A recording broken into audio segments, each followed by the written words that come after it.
Shen? Good afternoon, gentlemen. Now we've got the pleasantries out of the way, please leave my house. Your house? Yes, didn't you see the peacock on the front door? Shen is the main antagonist of Kung Fu Panda 2. He was the noble heir to the Peacock family, which are the rulers of Gongmen City. In his youth, Shen was obsessed with using the powder in fireworks to create weapons. When he overheard the soothsayer, his childhood nanny, foretell to his concerned parents that he would be defeated by a warrior of black and white if his obsession persisted. Hearing this, he led his wolves on a genocidal raid on the pandas in an attempt to circumvent the prophecy. But upon his return, his parents, horrified by what he has done, banished him from the city forever. Shen plotted his revenge for over 20 years, eventually creating an unstoppable weapon, a cannon. Although his weapon and army had brought him temporarily to power in Gongmen City, the soothsayer's fortune did indeed come true when he was defeated by Po, the foretold warrior of black and white. Appearance: Shen wore a long white robe held with a black-colored belt. The robe is made from the finest silk in the province, according to Shen. Pain Ow! and anger, How dare you! That is the finest silk in the province! followed by denial. This is not fortune-telling. You're just saying what's happening right now. Now, Sewn along the edges of the robe is silver silk pattern with flame-like designs. On the back of the robe is an emblem of a flying bird, presumably a peacock, with its tail feathers on fire. Shen is shown to have worn similar robes when he was younger, though they appear more simpler in design and vary slightly from the ones he wore throughout the film. One variant shows the robes opening at the front, as opposed to the side, and the emblem on the back showing Shen's red eye symbol.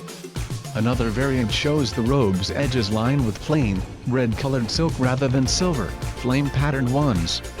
Shen also wore metal talons that served to protect his feet, light as cannons, and act as formidable weapons. Abilities: Shen's kung fu skills were so advanced that he could hold his own against both Storming Ox and Croc, who were both revered and full-fledged kung fu masters. Shen was also able to counter each and every one of their moves flawlessly and with lethal precision, hinting that he could have killed them whenever he chose. Shen also excelled in sword and lance combat and had a plethora of blades in his robes, which he could unleash with lightning speed and deadly precision.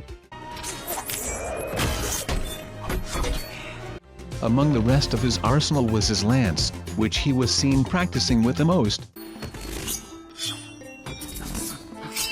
We meet at last. Yes, that's it. And a pair of lethal-looking metal talons. When Shen engaged someone in close combat, not one move he made was wasted. He made full and efficient use of every technique, weapon, and tactic he had at his disposal, utilizing not only his bladed weapons, but also his tail and talons. Due to Shen's physiology, he was far more capable of spinning or sweeping maneuvers, as well as pinning someone's weapons or limbs, and was also capable of using his tail to sweep foes off their feet. Ultimately, Shen's fighting style stemmed from a combination of his peacock physiology and royal background. He preferred the use of his agility, speed, bladed weaponry, knowledge of gunpowder and army of followers in order to outmaneuver and overpower his adversaries. Lord Shen, what about the bridge? Nothing stands in my way. Personality: Shen is shown to have been extremely smart, ambitious, dangerous, powerful, and supremely lethal. His past forged in him the notion that he had been wronged, and that the world owed him something, and he sought to do everything in his power to take it. Shen was shown to be unspeakably ruthless, willing to commit a genocide of China's pandas in order to smite any chances that one would someday defeat him, as described in a fortune-telling he overheard. Shen was also a perfectionist, which was shown when he took over the Tower of the Sacred Flame and fussed over the position of his canyon, saying that he envisioned the moment he would retake Gongmen City for years, and that everything had to be exactly as he envisioned it. And I envisioned it a little to the left. Perfect.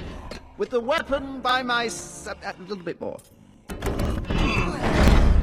and when he was rehearsing intimidating lines for his confrontation with his destined foe.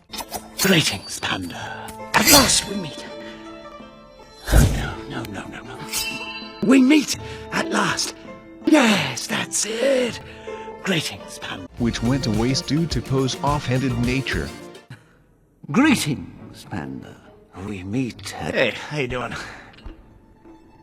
Hey. He also demonstrated a fondness of expensive materials and luxury, as shown when he became infuriated when the soothsayer chewed off the hem of his robes, which he claimed to be made of the finest silk in the province. And make you wrong. Will you stop that? Shen was also shown to have a rather short temper. When Poe and the Furious Five escaped from the collapsing Tower of the Sacred Flame, he became furious and kicked one of his guerrilla followers in the nose. You idiot! Ow, my nose! Additionally, when he ordered Boss Wolf to gather the wolves shortly after the incident, he screamed at him repetitively to do the task even after the wolf hurried away to do so. No! Prideful and possibly deranged, Shen seemed to carry little to no remorse for his crimes, and would often boast of his accomplishments. He was also shown to be sadistic. When confronting the Kung Fu Council, he gleefully stated that his cannon was a parting gift that would literally part them. Oh, it's your parting gift, in that it will part you. Part of you here, part of you there, and part of you way over there, staining the wall. Showing he was rather bloodthirsty. After Poe defeated Shen's unstoppable weapons,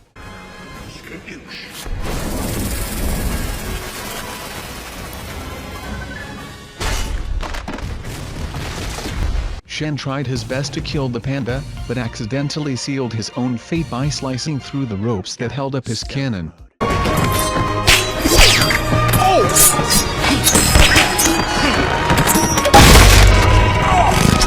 At the very end of his life, Shen finally accepted that he had been beaten and did not attempt to save himself when his own cannon crushed him.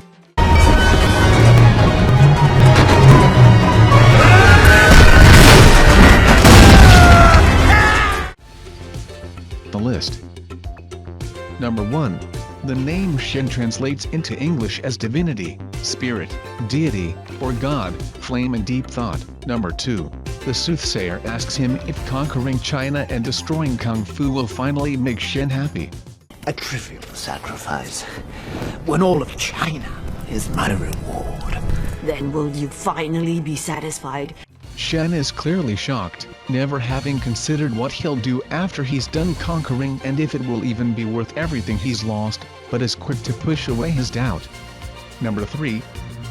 Though Shen has been described as an albino, in reality white peafowl are leucistic, as their eyes still contain pigment. In addition, his head and tail feathers also have color, which albino animals do not possess. Number 4. No one approved of his life goal of creating the cannon.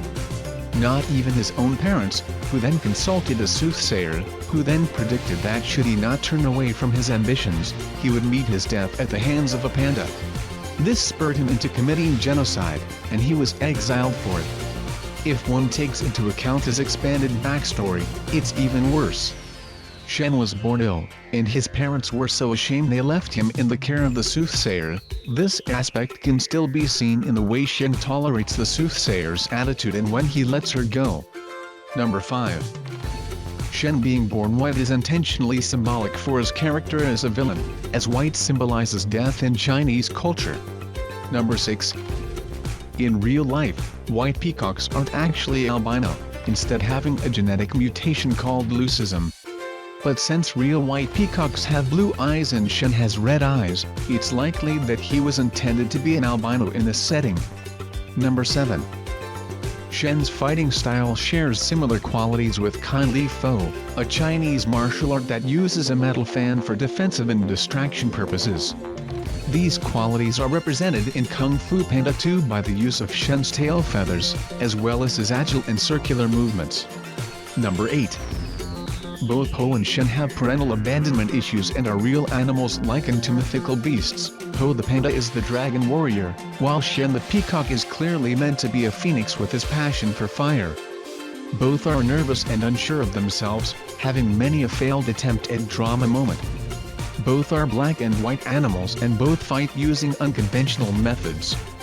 They achieved their places of power by using fireworks and by defeating highly skilled masters, Taill and the Master's Council, who stood in their way.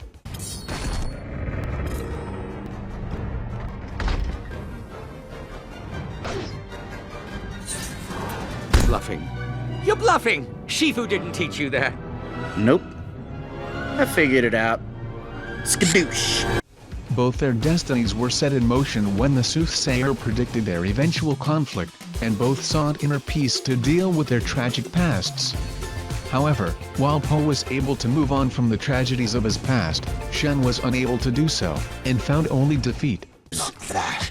How did you find peace? I took away your parents. Everything. Number 9.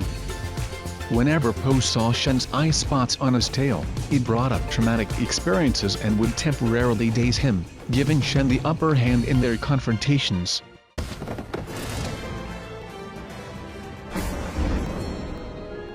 You were there. Yes. Yes, I was. In the wild, peacocks use eye spots to protect themselves from predators as a psychological defense. Number 10. He was banished as an adult when Po was a baby, and took 30 years to ready his forces. This puts him within his 50s at least during the film. Number 11. When Shen takes off in flight, his tail opens up completely. In reality, peacocks cannot open their tails during flight, because of their heavy support.